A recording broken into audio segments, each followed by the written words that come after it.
Hello everyone, Justin here, and today I'm going to show you how to draw more bubble letters. I'm going to draw the whole alphabet.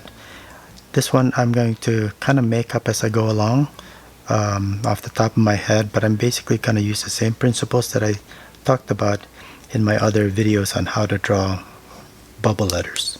So let's just go ahead and start.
So there you go guys, just another variation of bubble letters which I just kind of made up on the fly.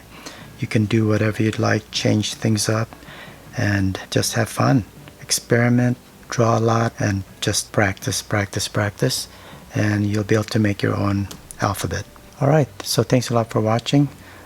Please like, share, and subscribe if you enjoyed this tutorial, and I'll see you at the next video. Have a great day. Bye.